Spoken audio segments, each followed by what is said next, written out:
Meus irmãos, boa noite. Eu saúdo os irmãos com a graça e a paz de nosso Senhor Jesus. Amém? Vamos para a exposição da palavra de Deus, meus irmãos. Abramos a palavra do Senhor. Evangelho segundo Marcos. Marcos, capítulo 1.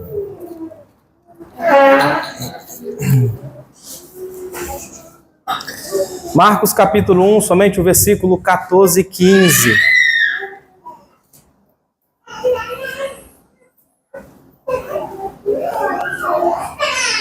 Marcos, capítulo 1, verso 14 e 15.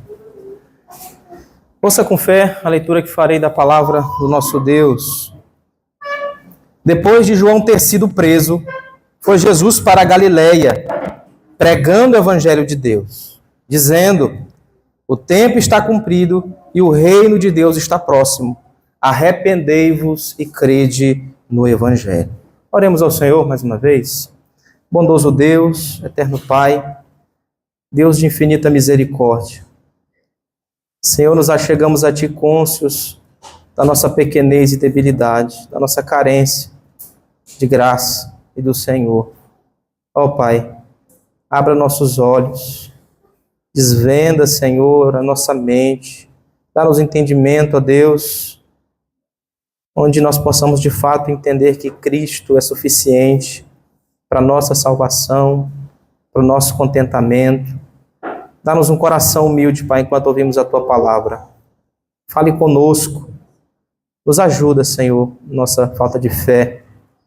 Exorta-nos, encoraja-nos, vivifica-nos, Senhor. Despeja da Tua graça essa noite sobre nós. É o que eu te peço, em nome de Jesus. Amém e amém. Meus irmãos, alguém já chegou a perguntar para você o que você faria de maneira diferente se você pudesse ter a oportunidade de começar sua vida do zero ou reviver algum momento da sua vida? Eu fico admirado quando as pessoas respondem que não fariam absolutamente nada diferente. Sempre tem, né? Esse tipo de gente. E eu não posso imaginar alguém que não tenha nada que não desejaria mudar na sua vida. Não é mesmo verdade que todos nós temos algo de que nós sentimos que deveríamos, ou desejo de ter mudado, de não ter feito, talvez algum remorso, ou uma vergonha que passamos, ou um pecado talvez que praticamos, palavras que falamos e que não deveriam ser faladas naquele devido momento. Talvez desdizer, né, certas palavras ou até cenas dolorosas que gostaríamos de reescrever. Estes desejos, irmãos, eles se referem à nossa necessidade de arrependimento. E é algo vitalmente importante que entendamos o que de fato é um arrependimento genuíno, bíblico, de acordo com as Escrituras. Porque isso é central, não apenas no Novo Testamento, mas em toda a Escritura, em todo o conselho de Deus, toda a palavra. E o Evangelho de Marcos começa com o aparecimento de João Batista, que surge no deserto e anuncia a chegada do reino de Deus. A sua mensagem ao povo de Israel era muito simples, chamava-os ao arrependimento. E pouco tempo depois disto, Jesus começou também seu ministério público na Galileia, pregando exatamente a mesma mensagem, depois de João ter sido preso. Como lemos, foi Jesus para a Galileia, pregando o evangelho de Deus e dizendo: o tempo está cumprido e o reino de Deus está próximo. Arrependei-vos e crede no evangelho. O evangelho de Marcos, irmãos, ele é considerado um dos evangelhos sinóticos. O termo sinótico, ele vem de duas palavras gregas, cujo o significado é ver conjuntamente. Então, dessa maneira, Mateus, Marcos e Lucas tratam basicamente dos mesmos aspectos da vida e ministério de Cristo Jesus. Dos evangelhos sinóticos, Marcos certamente é o mais breve. E ele introduz e deixa bem claro, de forma cristológica, aquilo que ele quer entregar pelo Espírito Santo acerca de Jesus, do seu evangelho. No princípio, né, acerca do evangelho de Deus, consoante a pessoa do Senhor Jesus Cristo. o testemunho de João Batista acerca de Jesus, ele faz isso dos versos 1 a 8, o batismo de Jesus dos versos 9 a 11 e a tentação de Jesus dos versos 12 a 13. Tudo que Marcos, o evangelista, registra é para que, de alguma forma, aponte para a pessoa do Senhor Jesus Cristo. No prólogo de abertura, o evangelista Marcos, ele informa seus leitores de que o conteúdo do seu evangelho é Jesus Cristo, o Filho de Deus. O evangelho de Deus deve ser o tema, basicamente, de toda a pregação cristã. Isso é evidente quando João vem anunciando acerca de Cristo, e o próprio Jesus, no seu ministério, anuncia o evangelho. E duas coisas aqui, irmãos, precisam ser destacadas. Em primeiro lugar, o evangelho. Olha só o que ele diz no verso 1 do capítulo 1. Princípio do evangelho de Jesus Cristo, Filho de Deus. Esta palavra, evangelho, como a maioria de nós já conhece, significa boas novas. Jesus veio trazer boas notícias. O evangelho nasceu na eternidade, ele foi pré-anunciado no Éden, profetizado pelos profetas, aguardado pelo povo da aliança. O evangelho é a promessa da vida, onde reinava a morte. O evangelho é a promessa da luz, onde reinava trevas. O evangelho é a promessa da libertação, onde reinava a escravidão. O evangelho, meus irmãos, é a mais esplêndida notícia que já soou certamente neste mundo. Quando Jesus nasceu, o anjo publicou em Belém, em alto e bom som: eis que vos trago as boas novas de grande alegria, e que o será para todo o povo. É que hoje vos nasceu na cidade de Davi o Salvador, que é Cristo o Senhor. O evangelho trata-se de boas novas com respeito à verdade de Deus, a verdade do Senhor. O diabo, certamente, o Deus desse século, ele cegou o entendimento dos incrédulos, como diz o apóstolo Paulo. Um homem sem o evangelho, sem a boa nova de salvação, ele está em trevas, perdido. Sem o evangelho, o homem não podia conhecer quem é Deus. E Jesus veio para mostrar a verdade acerca de Deus. Jesus é a exegese de Deus, a interpretação, aquilo que lança luz, a revelação de Deus dada ao seu povo. O evangelho trata-se dessas boas novas de esperança, porque o mundo sem o evangelho é profundamente marcado pelo pessimismo. A vida certamente não faz sentido sem Jesus. As pessoas sem o evangelho entregam-se ao desespero e à própria morte. O evangelho não trata, irmãos, de algum tipo de entretenimento, de coisas banais. O evangelho trata acerca da eternidade de pecadores que quebraram uma lei de Deus. De pecadores que já nasceram com a corrupção do pecado no seu coração. Essas boas novas, então, advêm pelo evangelho na pessoa de Jesus, e o evangelista deixa isso muito bem claro. Ele traz essa libertação da condenação do pecado e a oferta do dom precioso da vida eterna por nós, por meio do Senhor Jesus. E a segunda coisa é que o evangelho de Deus, em Marcos 1, este evangelho, chamado evangelho de Cristo, agora é chamado também de evangelho de Deus. Veja o verso 14 do capítulo 1. Depois de João ter sido preso, foi Jesus para a Galileia pregando o evangelho de Deus. A preposição aqui denota a fonte do evangelho. Ou seja, o evangelho que vem de Deus. E o evangelho que vem de Deus, aliás, o evangelho que Deus é o autor. O evangelho de Deus, ele não é uma religião. Ele não é uma comunidade imbuída de regras. O evangelho não é uma religião ou tentativas com as quais o homem usam pela religião para, de alguma forma, encontrar a Deus.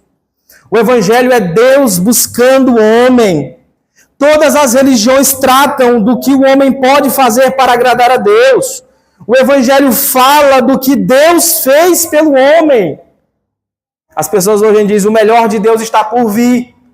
Mentira! O melhor de Deus já veio.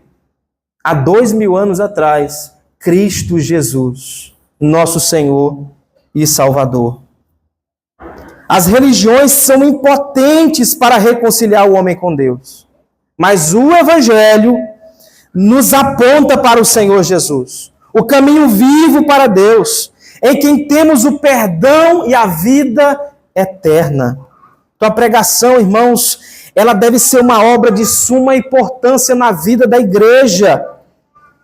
A pregação é a obra mais importante que se pode fazer no mundo.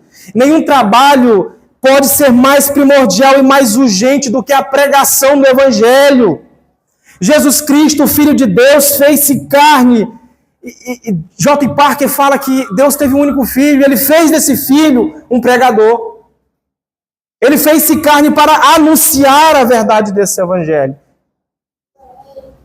Jesus não apenas foi o pregador, mas o próprio modelo de pregador para nós. Nós aprendemos com ele, com os seus ensinos, e a simplicidade e a clareza e profundidade que Cristo nos dá nos seus ensinamentos. A grandeza e a facilidade que Cristo tem de expor a verdade por meio de coisas simples. Irmãos, Cristo não pregou banalidades, mas o Evangelho de Deus. Ele não pregou para entreter as pessoas, mas para salvá-las. A pregação, ela é necessária, tanto para a igreja quanto para o mundo. A igreja não precisa de novas estratégias, ou de uma cultura, um modelo pragmático para encher templos. Não vamos fazer aquilo que dá certo. Não, Deus já estabeleceu um modelo para chamar seus eleitos.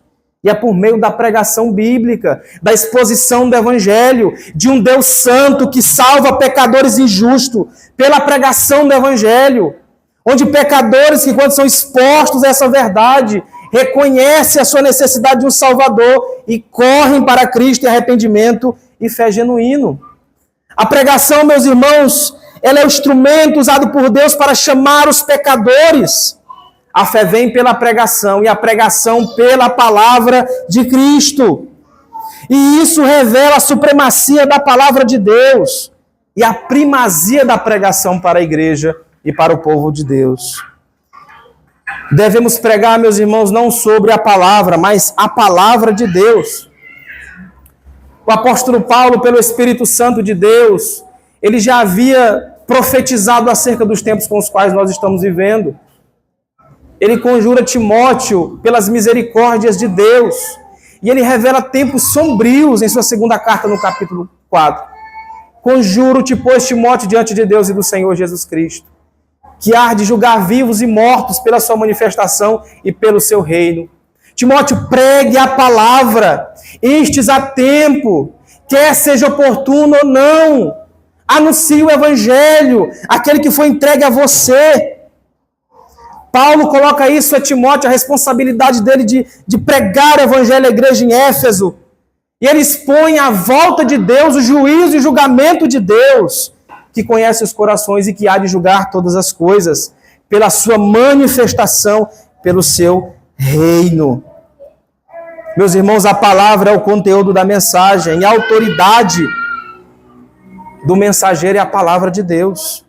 Deus não tem nenhum compromisso com a palavra de determinado pregador. A gente percebe isso muito claro na vida de Jonas. Homens são falhos e pecadores, homens caem, Deus não. Deus tem compromisso com a sua palavra. O que fica claro na soberania de Deus e no decorrer também da história de Jonas, não é que Jonas é um bom profeta, porque fica claro que ele é um pecador e que ele desobedece a Deus constantemente, como cada um de nós. O que fica claro é a eficácia e o poder da palavra de Deus, onde até mesmo um profeta rebelde que não queria anunciar a palavra de Deus, quando anunciada, quando anunciada no poder do Espírito Santo, a gente percebe o efeito. Uma nação aos pés do Senhor, como foi Nínive. Uma nação pagã que não conhecia Deus. E esse era o desprazer de Jonas. Então a palavra é o conteúdo da mensagem. É a palavra de Deus que deve ser pregada com autoridade. Deus não tem compromisso com a palavra do pregador, mas com a sua própria palavra. A palavra de Deus, ela não volta vazia. E o que eu acho interessante, irmãos, lendo esse texto e meditando na palavra de Deus, não é que talvez Jesus, ao iniciar seu ministério, poderia muito bem procurar uma cidade mais sofisticada, ou até mesmo Jerusalém, que era o palco dos profetas, onde estavam os fariseus cultos, os saduceus, aqueles que conheciam uma lei de Deus, onde a cidade que manifestava a presença de Deus. E Jerusalém tem sua importância, teve sua importância. Mas Jesus não procurou Jerusalém para iniciar seu ministério. Jesus se direciona seu ministério para uma região desprezada.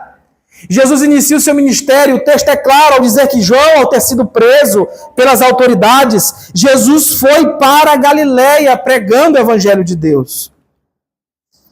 A Galileia era considerada uma região de trevas. Era chamado Galileia dos gentios. Era terra de gente pobre, desprezada, enferma, de pessoas possessas. Galileia era um lugar certamente de atraso, certamente o fim do mundo. Longe da popularidade.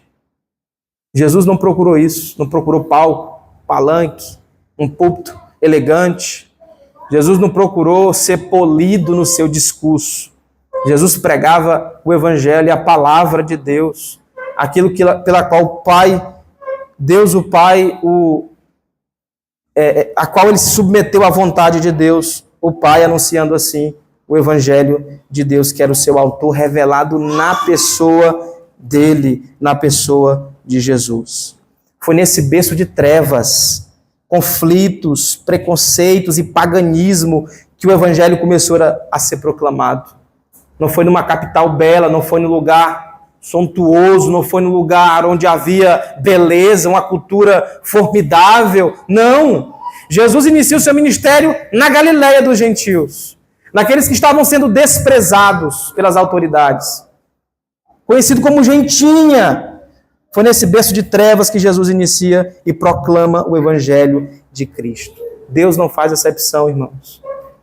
Deus não mede e não faz acepção de pessoas. Por isso que o evangelho deve ser pregado a toda criatura. Só que é estabelecido também, e Jesus deixa muito claro em sua mensagem, que nós temos um profeta que, se vivesse nos nossos dias, seria considerado como louco. Nós temos aqui um homem gritando no deserto, que comia mel silvestre e gafanhoto. Nós temos aqui um homem que se alimentava disso e vivia pregando que o povo se arrependesse. Mas isso não aconteceu, irmãos, do nada, ou sem sentido, ou sem significado. Era a promessa do Antigo Testamento do profeta Isaías, que viria alguém, o precursor de Cristo, a que aplanaria o caminho para a vinda do Messias, para a vinda do Filho de Deus. E é isso que Marcos está registrando aqui em relação à vida e ao ministério de Jesus e o seu evangelho. Jesus não tinha apenas uma boa nova para pregar. João Batista não estava muito preocupado com o que o povo iria pensar acerca da sua pregação, do seu ensino. João Batista não temia o homem, temia Deus. E aqui Marcos não quer falar sobre João Batista. Aqui Marcos não quer somente mostrar o cenário cultural do qual eles estavam vivendo. Ele quer tratar em especial acerca da pessoa. Marcos é muito cristológico no seu evangelho. Ele quer relatar com precisão e de forma resumida, com poucas palavras, mas com profundidade, o evangelho de Deus na pessoa de Jesus. Ele é o Deus encarnado. Ele é o servo que veio para servir e dar a vida por pecadores como nós, indignos do Senhor e da sua graça. Jesus não tinha apenas uma boa nova como João Batista para pregar, mas também uma exigência a fazer. E é perceptível esse imperativo no texto, 2 imperativos no texto.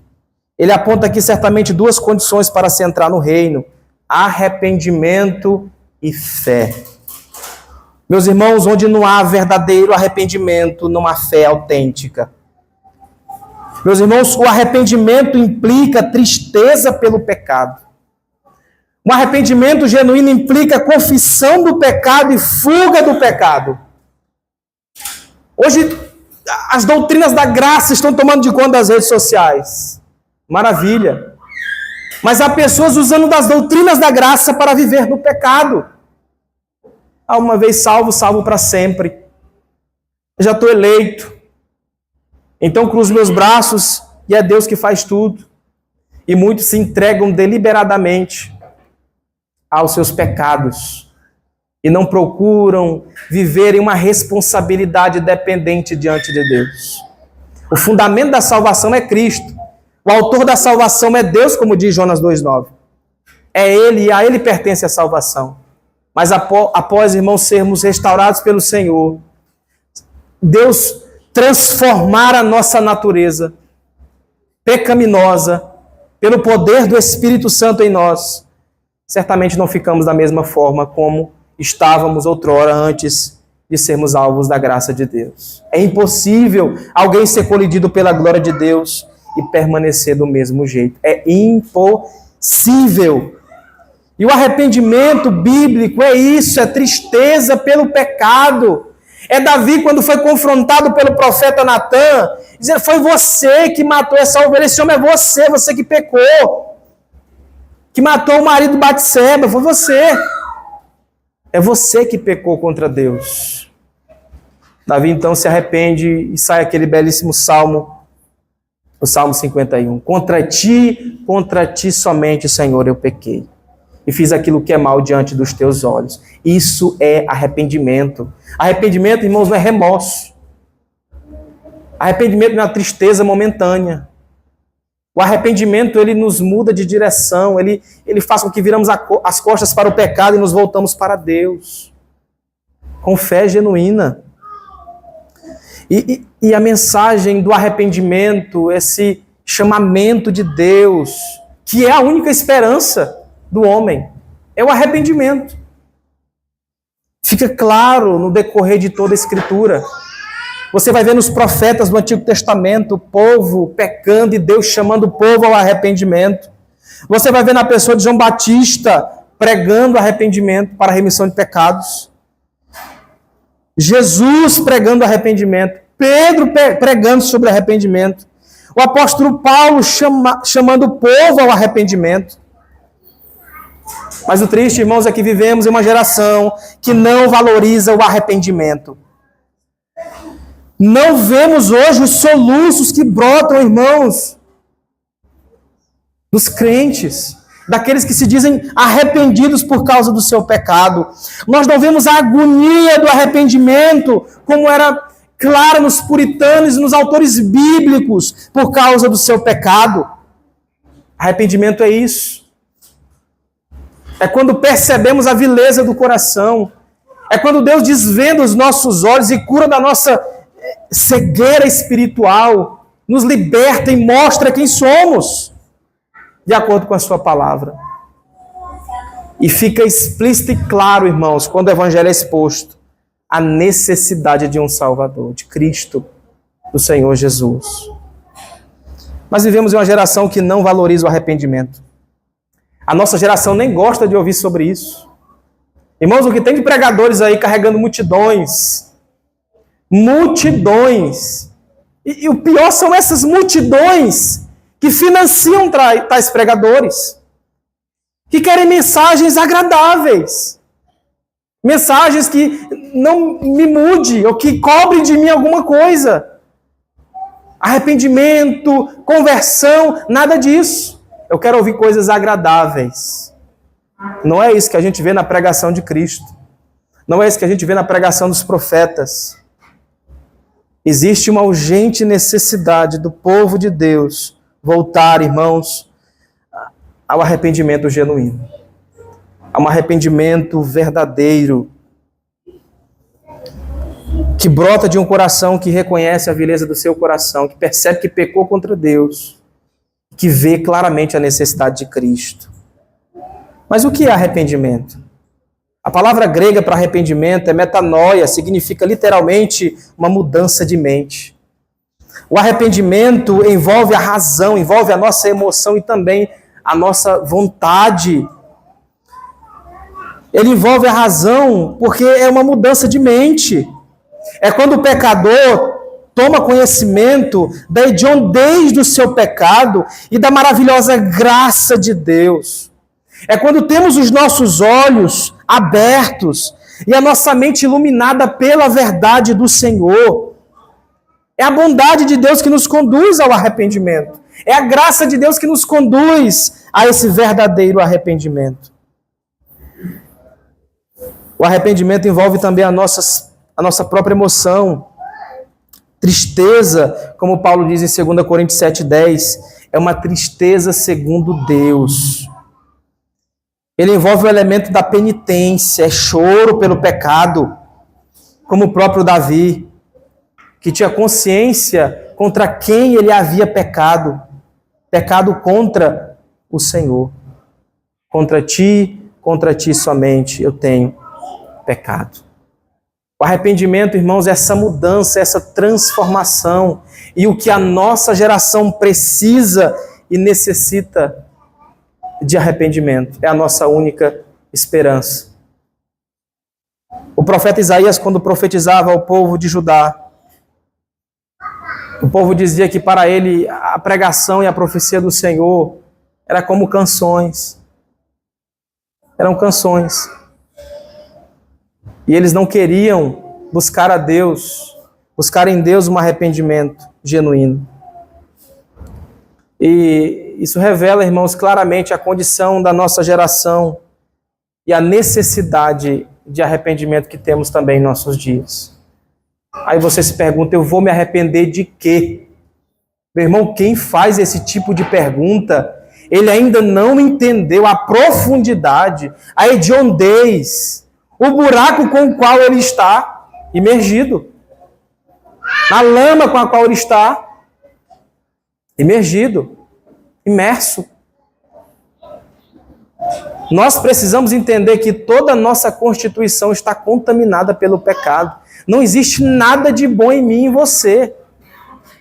Nada. As nossas melhores obras, aquilo que achamos que é justiça, que é bom, é considerado como trapo de imundícia diante de Deus.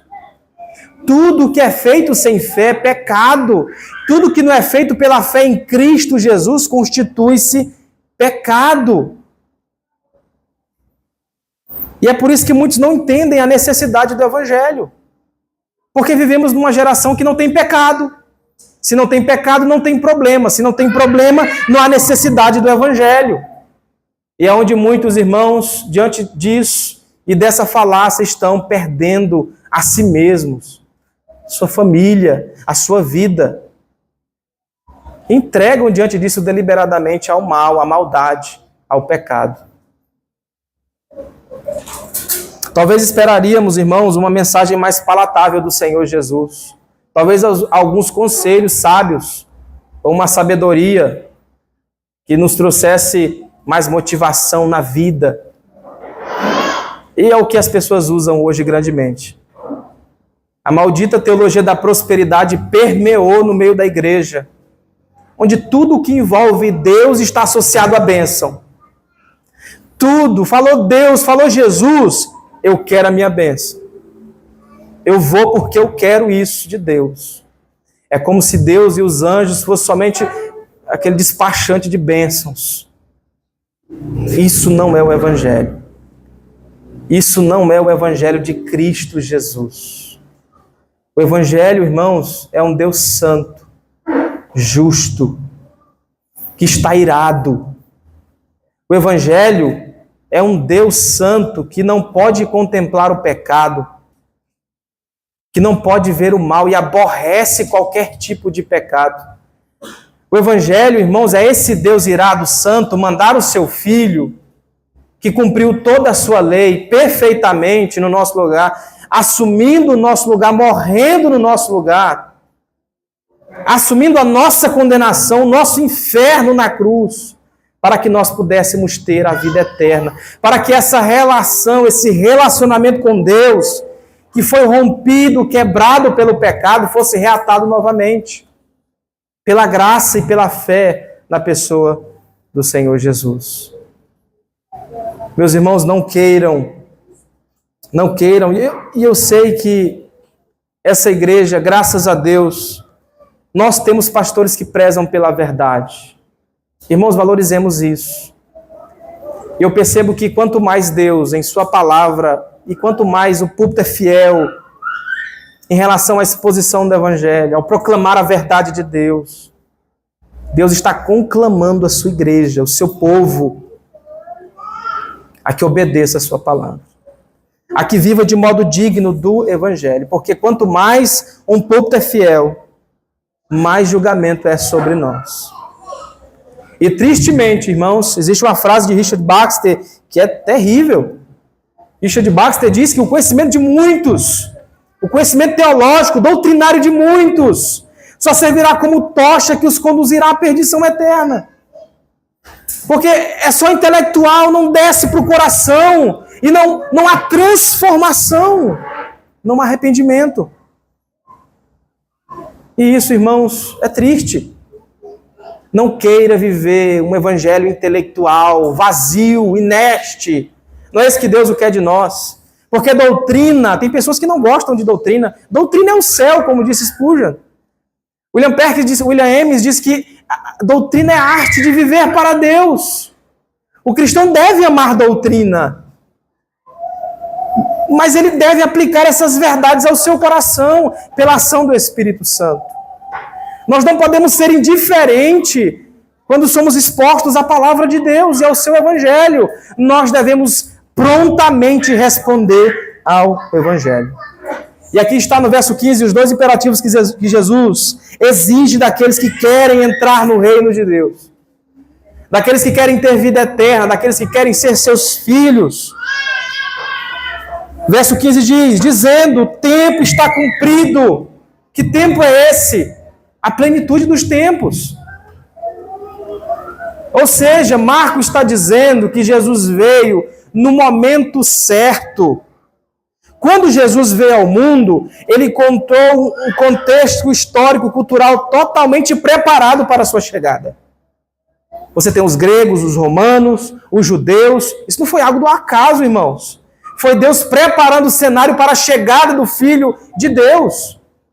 Na religiosidade dos judeus, na sabedoria dos gregos, na política dos romanos, tudo isso contribui de alguma forma para que o Filho de Deus se manifestasse ao seu povo.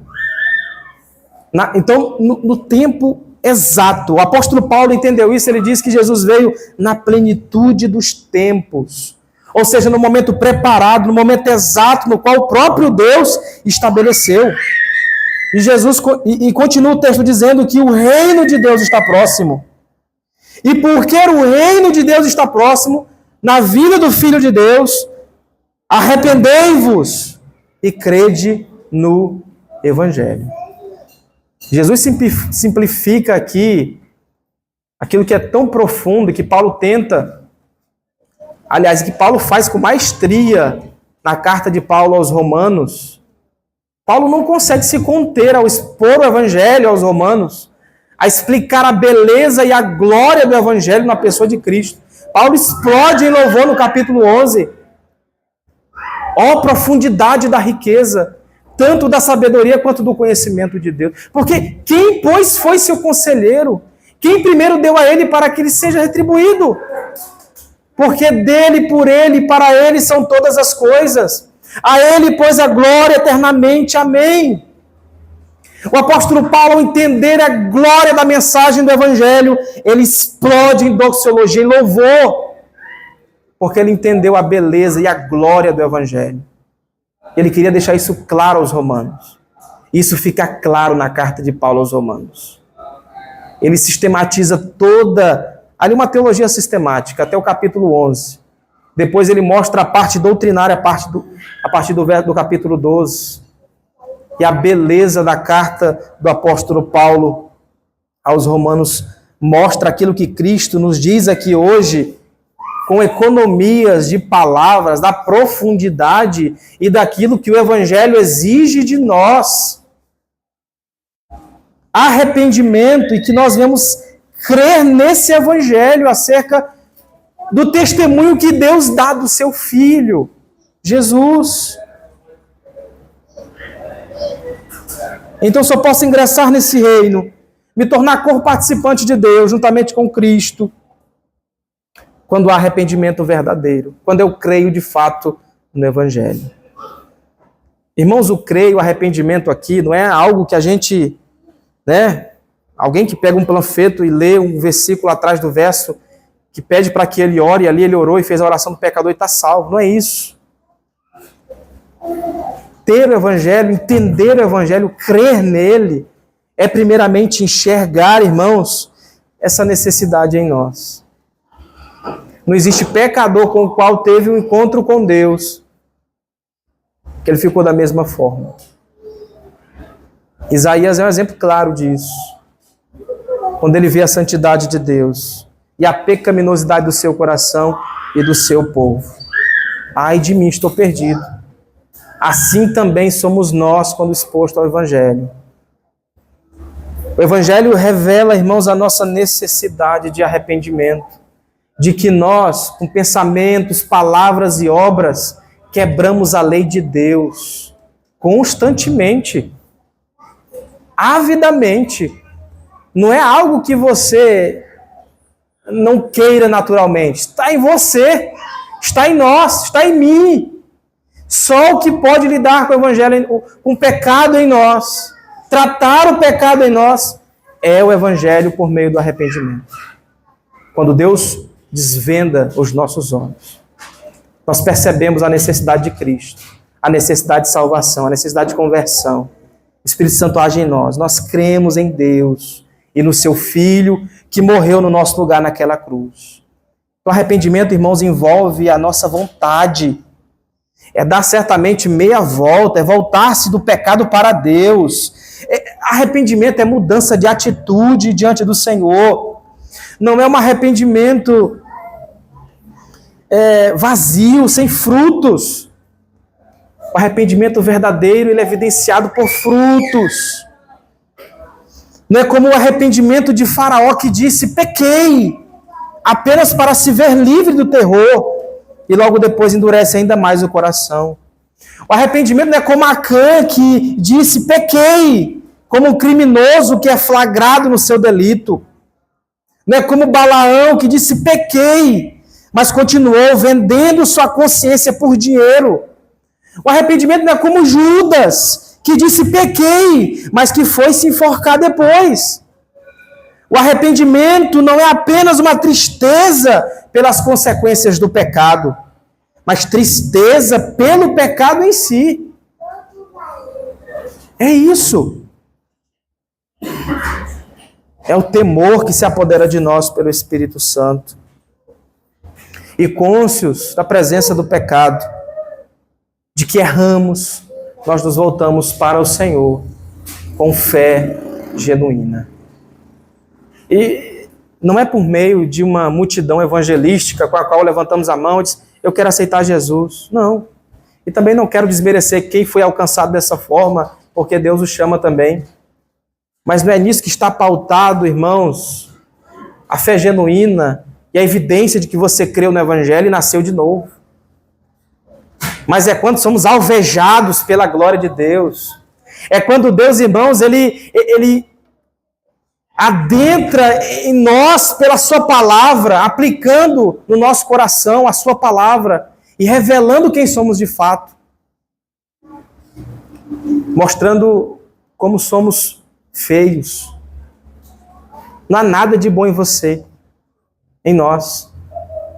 Toda beleza espiritual que flui do povo de Deus advém de Cristo. Toda beleza espiritual que há no seu coração advém pela habitação do Espírito Santo do Senhor, de uma vida de fato devota ao Senhor, onde o Espírito Santo age de forma sobrenatural em nosso coração. E assim nós podemos então fazer tudo aquilo que é bom com fé para a glória de Deus. E até os crentes também ainda estão, a presença do pecado é real em nós. É real. Só será de fato estipado o pecado do nosso coração quando tivermos o nosso corpo transformado e sermos assim como ele é, um corpo glorioso, sem pecado. Enquanto isso, irmãos, lutaremos constantemente, diariamente, contra o pecado. Mas o triste é que nós somos o nosso próprio obstáculo. Nós mesmos. Nós mesmos nos tornamos um obstáculo para nós. E às vezes lidamos com o nosso pecado com a nossa força. Não tem êxito. Por isso que muitos de nós vivemos deprimidos e depressivos, porque queremos lidar com o nosso pecado com a nossa própria força. Pecado só se lida no contexto do Evangelho. É pelo Evangelho, irmãos, nós precisamos aprender isso. O povo de Deus precisa aprender isso. Eu lido com o pecado, você deve lidar com o pecado no contexto do Evangelho. É com o Evangelho, é aplicando o Evangelho à nossa vida. E você foi capacitado, habilitado pelo Senhor para isso. Se você já se arrependeu e creu no Evangelho, e o Espírito Santo habita em você, você já foi capacitado e habilitado para isso. Para vencer o pecado. Para vencer a maldade do seu coração. Conduzindo o seu coração pela palavra de Deus. E apontando ele Cristo, o Senhor. Cristo. E é exatamente isso que Marcos quer fazer ao escrever o seu Evangelho. É mostrar que tanto para Jerusalém, para os religiosos e sábios, que tanto para os desprezíveis e largados, possessos de espíritos imundos, aqueles que viviam aquém da sociedade, é que existe a necessidade de arrependimento, de se voltar para Deus. Irmãos, o nosso problema não é falta de dinheiro, o nosso problema não é falta de saúde, o nosso problema é que ainda não fomos absorvidos e não tivemos uma compreensão abrangente, bíblica do Evangelho. Há pessoas que buscam motivações nas pessoas, nas coisas, nas atividades da igreja para servir a Deus. E não existe motivação maior para servir a Cristo, para morrer por Ele, do que saber de que você foi alvo do amor dEle, da graça dEle. Diz-me o que pode, irmãos, ser maior do que isso? Receber a salvação, onde éramos pecadores, dignos de morte, morte eterna, e de uma condenação para todos sempre.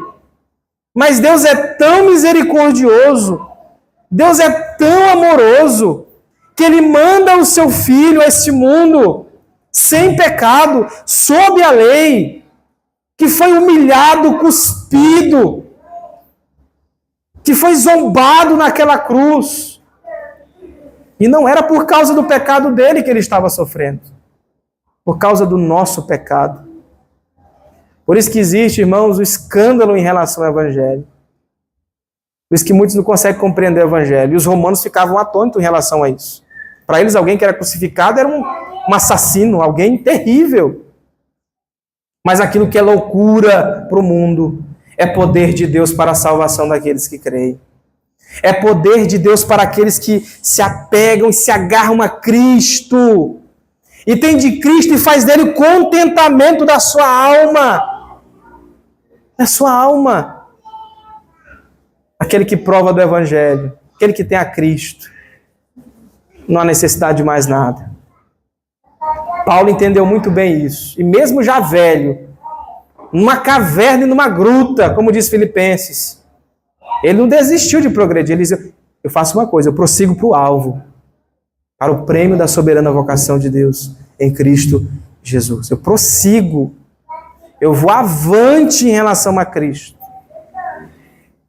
Porque, irmãos, o Evangelho nos dá motivação inúmeras para servirmos a Deus com uma alegria e vivermos em santidade vibrante diante de um mundo mau, marcado pela apostasia e pelo pecado. E é triste o fato de muitos crentes terem caído, é porque é isso, descontentamento no Senhor, descontentamento em Deus. Nós passamos fome, irmãos, com o pão da vida debaixo do nosso nariz. Temos tudo o que nós precisamos.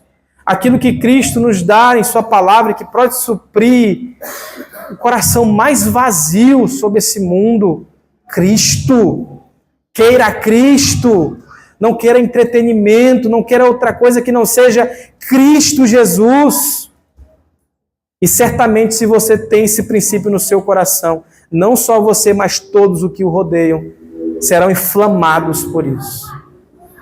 Porque aquele que foi atingido pela graça, ele prega isso, ele fala isso, ele anuncia isso. Então você, homem, mulher, a sua família é contagiada por isso. E todos vão querer saber como que eu posso ter esse Cristo, esse Senhor. Ter tal contentamento e viver dessa forma. É quando as pessoas percebem a sua necessidade de Cristo. É por isso que Jesus diz, para que os homens vejam as vossas boas obras e glorifiquem o vosso Pai que está nos céus. É quando vivemos como instrumentos do Salvador nesse mundo mau, onde somos capazes, pelo Espírito Santo do Senhor e pela instrução da palavra, conduzir pessoas a Cristo para a glória de Deus. Não há coisa melhor, irmãos. Não há coisa melhor. Então, onde está a sua motivação para servir o Senhor diante disso? Onde está a nossa motivação para servir a Deus? Está nas pessoas? Está numa denominação? Está no pastor? No diácono? No presbítero? Quem está? A nossa motivação deve ser essa, irmãos. Que nós éramos pecadores, indignos do Senhor, e Ele nos fez digno por meio de Jesus. Então, não permita que você saia daqui sem tratar seu coração. Você se arrependa de fato e verdadeiramente e creia no Senhor Jesus de todo o seu coração. Existe uma falácia aí hoje, teológica, de que a igreja não precisa mais de ouvir a pregação do Evangelho. Isso é uma loucura. Isso é uma loucura. Deus ainda está podando e tirando as arestas de pecados do velho homem que ainda está em nós. Ele faz isso pela santificação e pela pregação do Evangelho, mudando o nosso coração e nos fazendo mais semelhantes a Cristo. Não despreze o arrependimento. Ore a Deus, Senhor, me perdoa, como orava Jonathan Edwards. Pelo meu arrependimento, Senhor, me perdoa, que é tão superficial. Um arrependimento tão fraco, onde não há mudança, onde não há frutos. Mas encharque o meu coração, Senhor, com a Tua palavra. Que Teu Espírito Santo me conduza no caminho que glorifique ao Teu nome. Para que, de fato, eu, como pecador, tenha contentamento pleno em Cristo Jesus, nosso Senhor. Amém, meus irmãos? Que Deus nos ajude, que Deus nos capacite. Não há pecador que esteja tão perdido, tão longe, que não possa ser alcançado pela graça de Deus. Eu sou um exemplo vivo disso. Você é um exemplo vivo disso. Deus salva pessoas. Não somente isso, restaura pessoas e faz dessas pessoas seus servos para servir a Ele, para a honra e glória do nome dEle. Amém? Curva sua cabeça e vamos orar ao Senhor.